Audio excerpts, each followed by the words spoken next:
안녕하세요. 사연을 부탁해입니다. 오늘의 사연을 소개하겠습니다. 결혼하고 얼마 지나지 않아 임신이 됐습니다.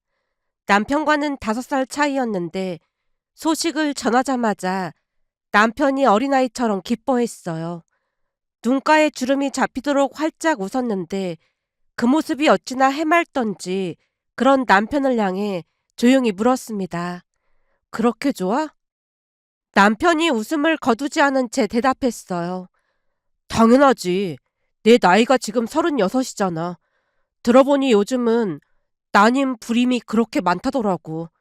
우리 회사 직원 한 명도 결혼하고 3년이나 지났는데 아직까지 임신이 안 되고 있잖아. 시험관 시술 그런 것도 보통 힘든 게 아닌 모양이더라고. 내 입장에서는 바로 됐으니 얼마나 다행이야.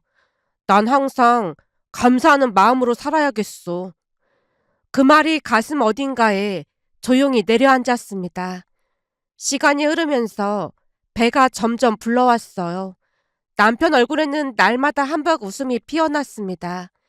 회사에서 아무리 힘든 일이 있더라도 제 배를 바라보는 눈빛만큼은 언제나 따뜻하고 다정했어요. 집안일을 도맡아 하는 건 물론이고 밤마다 뱃속 아이를 위해 동화책을 펼쳐드는 것도 빠뜨리는 날이 없었습니다. 낮게 울려 퍼지는 그 목소리를 들으면서 참 행복하다는 생각이 가슴 가득 번졌어요.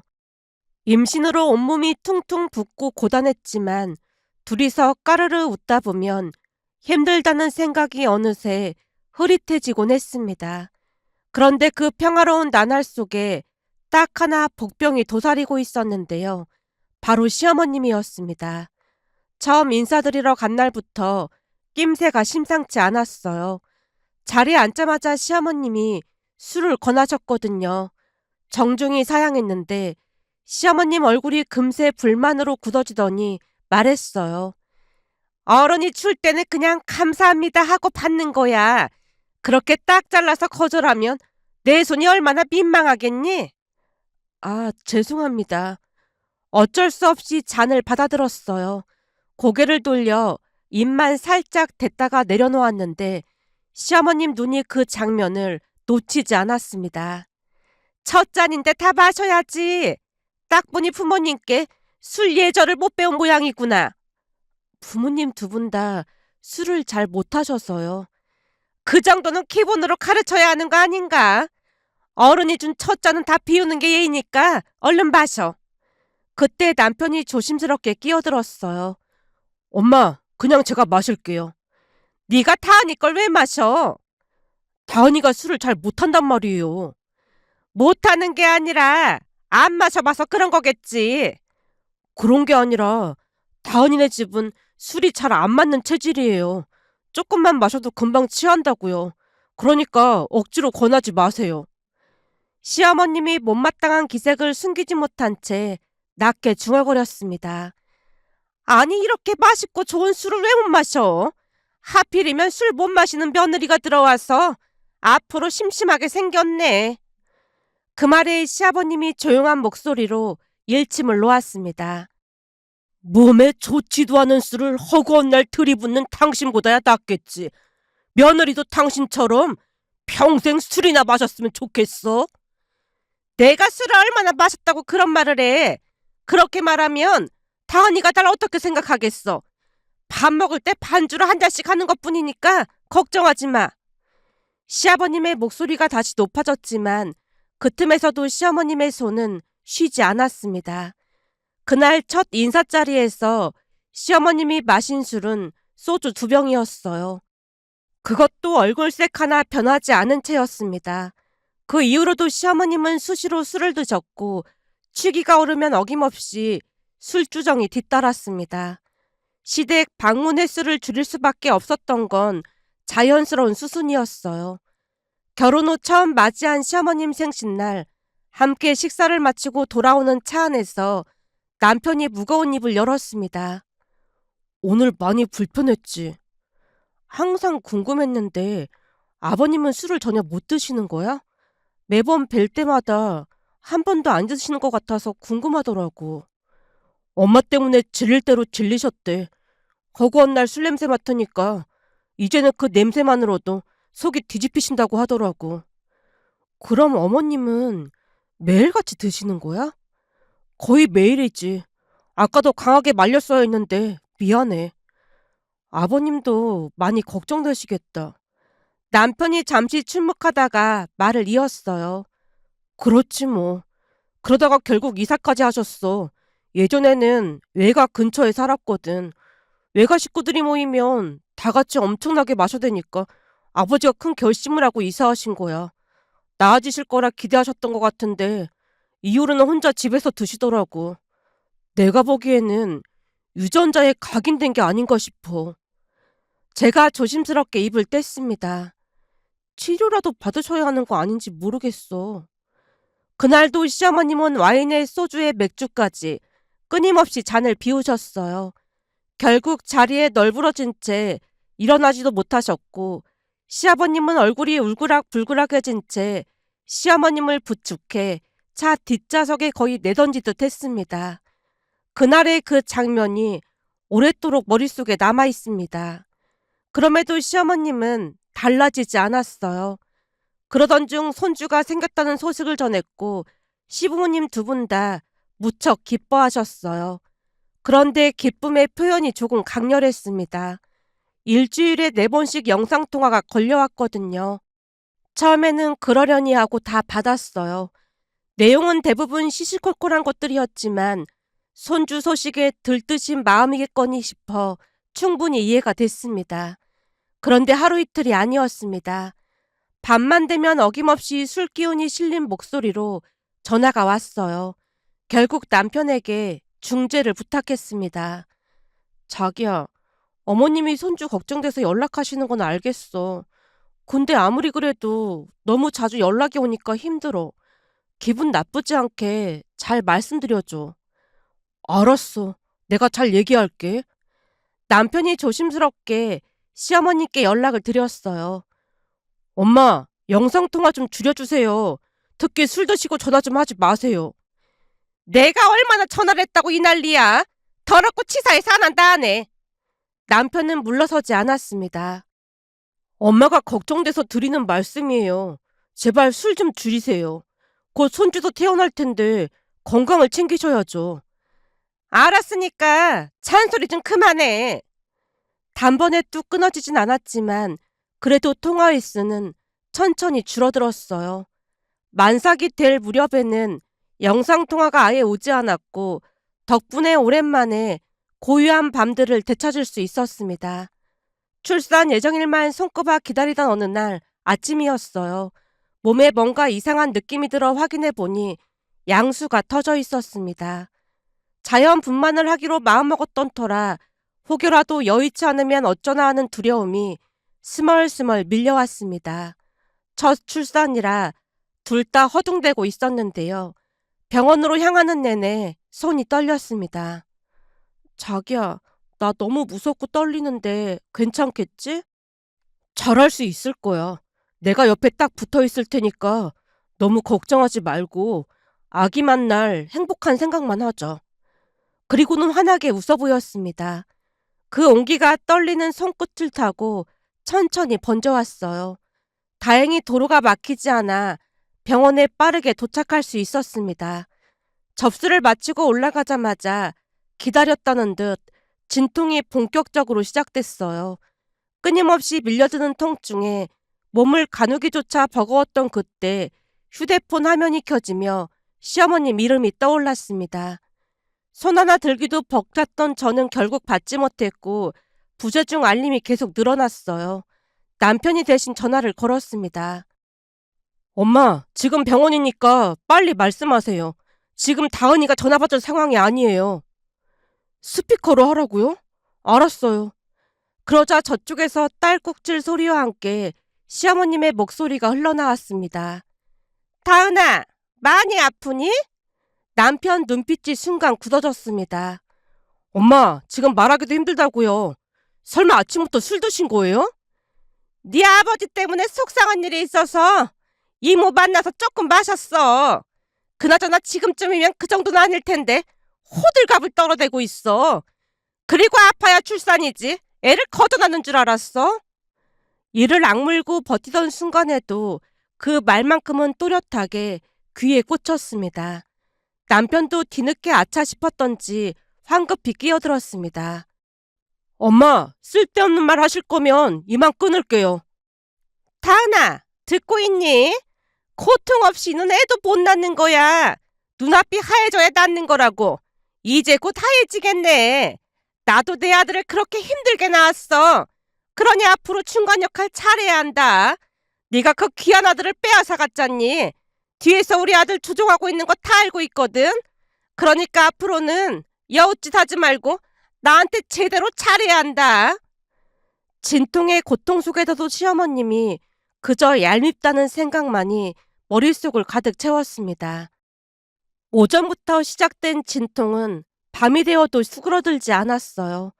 입술이 부르트도록 입을 깨물었고 자정 무렵이 돼서야 저는 마침내 건강한 아들을 품에 안을 수 있었습니다. 그 사이 친정 부모님이 병원에 와 계셨어요. 그 얼굴들을 보는 것만으로도 마음 어딘가가 스르르 풀렸습니다.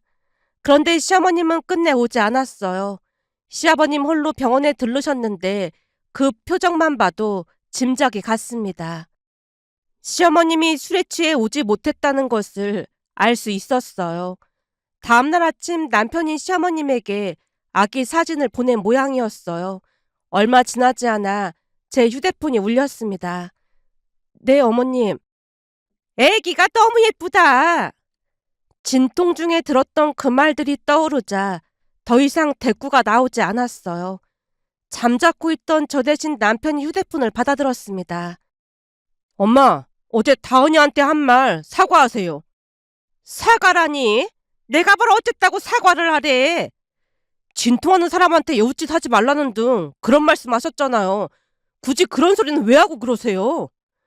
그 순간 시어머님이 큰 소리로 웃음을 터뜨렸습니다. 진통 중에도 그 말을 기억하고 있었어? 역시나 보통 여우가 아니라니까. 그걸로 나를 압박이라도 하겠대? 이래서 집안에 사람이 잘 들어와야 하는데 사람이 잘못 들어온 집은 꼭 잡음이 나더라니까. 엄마, 말 조심하시라니까요. 내가 틀린 말 했어? 어제는 취해서 한 말이니까 그냥 흘려버리면 되는 거지. 굳이 네 입에서 그 얘기가 나오는 걸 보니까 다은이가 또 뭐라고 한 게 분명하잖아. 걔는 자존감이 그렇게 낮아서 어떡한다니? 한 귀로 듣고 흘려버리면 좀 좋아? 엄마, 됐으니까 끊을게요. 다은이한테 마음을 넓게 가지라고 꼭 전해라. 끝내 얄밉게 웃으며 전화가 끊겼습니다. 그 통화 내용은 고스란히 들려왔고 병원에 왔던 친정 부모님 표정은 이루 말할 수가 없었어요. 특히 엄마는 금방이라도 무언가 터질 것 같은 얼굴로 굳어 있었습니다. 남편이 안절부절 못하며 시선을 어디에 두어야 할지 모르는 모습이자 더 이상 왈가왈부하지 않기로 했지만 그건 그저 서막에 불과했어요. 조리원 생활을 마치고 집으로 돌아온 날 저녁이었습니다. 초인종이 울렸어요. 남편이 인터폰을 확인하더니 눈을 동그랗게 뜨며 외쳤습니다. 엄마가 갑자기 웬일이세요? 며느라, 나왔다. 문 좀 열어줘. 혀가 살짝 꼬인 그 목소리만으로도 상황은 충분히 짐작이 됐어요. 남편 표정이 순식간에 굳어졌습니다. 엄마, 술 드셨으면 집에 가서 주무세요. 인터폰을 끊어버렸지만 이미 만취 상태였던 시어머님은 아랑곳하지 않고 문을 쾅쾅 두드렸어요. 우리 손주 보러 왔으니까 문 좀 열어봐. 마지못해 문을 연 남편이 미간을 좁히며 물었습니다. 엄마, 대체 얼마나 드신 거예요? 우리 손자 태어났는데 기뻐서 마셨어. 할머니가 됐으니 이보다 더 기쁜 일이 어딨겠어. 조리원에서 막 돌아온 저 혼자 아이를 돌보기에는 벅찰 수 있다며 엄마가 와 계시던 참이었어요. 시어머님의 모습을 본 엄마 얼굴이 서늘하게 굳어갔습니다. 뭐야, 사부인도 계셨네요. 내가 집에 오면 그렇게 눈치를 주더니 사부인은 막 드나드나 봐요. 니들 이러면 안 돼. 사람 차별하지 말라 그 말이야. 나도 할머니인데 손주가 얼마나 보고 싶겠어. 엄마가 차분하지만 단호하게 입을 열었어요. 사부인, 손주가 보고 싶어서 오신 마음은 충분히 알겠습니다. 그런데 아무리 그래도 그렇게 술을 드시고 손주를 보러 오시는 건 아닌 것 같습니다. 병원에서부터 쌓인 것들이 있던 엄마는 그냥 지나칠 기색이 아니었습니다. 잠깐만 손주 얼굴 좀 보고 가겠습니다. 사부인은 내내 보셨으면서 저는 그냥 가라는 말씀이세요? 손주한테도 산모한테도 좋을 리 없으니 내일 맨정신으로 오시는 게 좋을 것 같습니다. 맨정신이라는 말이 새어나오던 순간 시어머님의 눈이 번쩍 뒤집어지더니 고함이 터져나왔습니다. 사부인, 맨정신으로 오라니요. 지금 저보고 맨정신이 아니다 뭐 그런 말씀이세요? 제 말은 그런 뜻이 아니라 술 깨신 다음에 오시라는 말이었습니다. 아무래도 손주한테나 산모한테나 좋지 않을 테니까요. 얼굴 한번 보고 가겠다는 게 그렇게 잘못된 겁니까? 사부인이 잘 모르시나 본데 지금 술 냄새가 진동하고 있습니다. 내일 다시 오시죠. 엄마 목소리는 갈수록 차갑게 식어가고 있었어요. 옆에 있던 남편도 거들었습니다. 맞아요, 엄마. 지금 술 냄새 장난 아니에요. 술 깨고 다시 오세요. 그래도 시어머님은 물러설 생각이 없었어요. 글쎄 손주만 보고 간다니까. 결국 제가 아들을 안고 나왔는데요. 시어머님이 냉큼 아들을 받아 안았습니다. 엄마, 이제 그만 가세요. 넌 왜 엄마를 못 쫓아내서 난리야? 내 손자 내가 보겠다는데 뭔 상관이냐고. 그 말에 엄마가 한층 가라앉은 목소리로 말했어요. 세상에 만취 상태로 손주 보러 오는 할머니도 있습니까? 지금 뭐라고 했어요? 만취 상태요? 사부인은 지금 뭐라고 해도 만취 상태입니다. 그러니 그만 돌아가시죠. 그 말이 시어머님의 심기를 제대로 건드렸습니다. 눈 깜짝할 사이 시어머님이 엄마에게 달려들어 머리채를 움켜쥐었거든요. 너무나 순식간에 벌어진 일이라 저는 그저 눈만 크게 뜬 채 얼어붙었고 남편이 황급히 시어머님을 뜯어말렸어요. 그때 초인종이 다시 울렸습니다. 화면을 확인하자 시아버님이 서 계셨어요. 놀랍고 반가운 마음에 급히 문을 열었는데 안으로 들어서던 시아버님이 엄마와 시어머님을 번갈아 보더니 목소리를 높였습니다. 당신 지금 제정신이야? 어디서 사부인한테 이따위 짓을 해? 아니, 손자를 못 보게 하잖아. 나도 억울해서. 술을 마셨으면 곱게 잠이나 잘 것이지. 이게 뭔 짓이야? 그놈의 술 그만 마시라고 내가 몇 번이나 말했지. 어디 고주망태가 돼서 사부인한테 이런 짓을 할 수가 있어. 사부인, 제가 드릴 말씀이 없습니다. 시아버님이 무릎까지 꿇을 기세여서 엄마와 제가 황급히 말렸어요. 저는 정말 괜찮습니다. 사부인, 정말 죄송합니다. 이게 다 제가 부족해서 생긴 일입니다. 예비 10개라도 드릴 말씀이 없습니다. 시아버님 눈가에 끝내 눈물이 맺혔습니다. 그 모습이 어찌나 안쓰럽던지 가슴 한켠이 무거워졌어요. 그러는 사이 시어머님은 바닥에 그대로 쓰러져 잠이 들어 있었습니다. 결국 남편이 시어머님을 들쳐업고 나갔고 시댁까지 모셔다 드리고 왔어요. 집에 들어서자마자 남편이 엄마에게 고개를 깊이 숙였습니다. 장모님, 정말 죄송합니다. 사부인은 잘 가셨어? 네, 방에 눕혀드리고 오는 길입니다. 엄마가 잠시 뜸을 들이다 조심스럽게 말을 꺼냈어요. 근데 사부인 말이야. 그 정도면 치료를 받으셔야 하는 거 아닌가? 진짜 걱정이 돼서 하는 말이야. 그렇잖아도 아버지랑 잠깐 이야기하고 나왔는데 이번에는 그냥 넘어갈 것 같지 않습니다. 그냥 넘어갈 것 같지 않다니? 그동안 아버지도 참고 또 참으셨거든요. 근데 이번에는 도저히 안 되겠다 싶으셨는지 병원에 입원시키겠다고 하셨어요. 병원에 입원을? 지금 상황에서는 그 방법밖에 없을 것 같다고 하시더라고요. 그 이후 시아버님은 정말로 시어머님을 알코올 치료병원에 입원시켰습니다. 홀로 계신 시아버님이 마음에 걸려 종종 시댁에 들렀는데 어느 날 시아버님이 눈시울을 붉히며 말했어요. 사실 이혼하고 싶은 마음이 굴뚝 같아. 근데 내가 이혼을 못하는 이유가 뭔지 아니? 바로 니들 때문이야. 저희 때문에 이혼을 못하신다니요? 남편이 시아버님을 빤히 바라보자 시아버님이 힘겹게 말을 이었습니다. 이혼하면 혹시나 그 짐이 니들한테 넘어갈까봐 걱정이 되더구나. 무슨 일이 있어도 내가 책임질 테니 걱정하지 마라. 이번에 치료받고 나면 같이 시골로 내려갈 참이야. 시골이라뇨? 회사에도 그만둔다고 말해놨어. 둘이서 시골 가서 농사 지으면서 살 생각이야. 두 분 다 농사를 해본 적도 없으시면서 힘들어서 어떻게 하시려고요? 몸이 편하니까 저러는 거지. 옆에서 감시하면서 종일 일 시킬 참이야. 내가 곁에 있으면 술을 못 마실 거 아냐. 그동안은 나도 귀찮아서 그냥 내버려둔 것도 없잖아 있어. 해볼 수 있는 건 다 해봐야지. 시아버님의 눈빛은 이미 모든 것을 결심한 듯 흔들림이 없어 보였습니다. 그렇게 시간이 얼마나 지났을까요?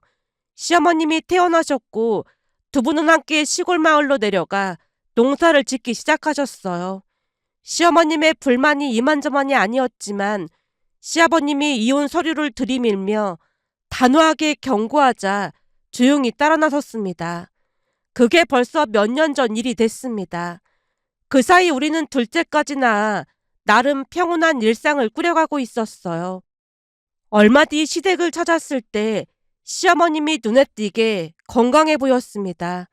다 같이 삼겹살을 구워 먹던 중 시어머님이 맥주캔을 들고 나오는 모습에 남편이 화들짝 놀라 자리에서 일어섰는데요. 저거 무알콜이라 괜찮아. 가끔 생각날 때 조금씩 마시고 있으니까 걱정하지 마라. 알코올 하나도 없는 거로 내가 꼼꼼히 확인하고 사왔어. 우리 둘 다 말없이 고개를 끄덕였어요. 신기했던 것은 술을 끊고 나니 시어머님의 성품 자체가 달라져 갔습니다. 그날도 시어머님이 제게 조용히 말했어요. 예전에 내가 심하게 한 거 정말 미안하구나. 그때는 이상하게 뭔가에 씌인 것처럼 술이 들어가더라고. 근데 여기 와서는 마음도 편하고 그래. 처음에는 불편한 게 한두 가지가 아니었는데 내가 직접 씨앗 뿌리고 자라는 걸 보면 기분이 좋더라고. 그때는 왜 그렇게 마셔댔는지 모르겠다니까. 시어머님이 혼잣말처럼 중얼거렸습니다. 올라오는 차 안에서 남편이 조용히 입을 뗐어요. 내가 보기엔 외가 식구들하고 완전히 멀어진 게 컸던 것 같아. 그래서 술을 끊을 수 있었던 거야. 아버지가 옆에서 지켜보시는 것도 없잖아 있지만 예전부터 외가 쪽이 문제였어. 그때는 그 말을 그냥 흘려들었습니다. 그런데 시간이 조금 더 흘러 충격적인 소식이 날아들었어요. 여보, 이모 지금 큰일 났대. 이모님이 큰일이라니. 아버지한테 전화가 왔는데 이모가 음주운전을 해서 난리가 났다나 봐. 그러면서 합의금 좀 빌려달라고 했다는데 아버지가 돈 없다고 하셨대. 이모한테 전화 오면 받지 말라고 하시더라고. 음주운전을 했다고? 피해자 측에서 합의를 안 해준다고 해서 구속될 수도 있더나 봐. 언젠가 그 술 때문에 사달이 날 줄 알았다니까. 진짜 너무 무섭다. 엄마도 그냥 뒀으면 그렇게 됐을 수도 있잖아. 남편이 온몸을 부르르 떨었어요. 결국 술이 그 사달을 불러왔다는 사실이 오랫도록 가슴 한켠에 무겁게 남았습니다. 그때 시아버님의 결정이 우리 모두를 살린 것은 아닐까 하는 생각이 스쳐 지나갔습니다. 시아버님이 그 힘든 결정을 내리지 않았다면 지금 우리 가족의 모습은 많이 달라져 있을지도 모른다는 생각이 들어 이런 사연도 있을까 싶어 이렇게 글 남겨봅니다. 오늘의 사연은 여기까지였습니다. 즐겁게 보셨다면 구독, 좋아요 부탁드립니다. 고맙습니다.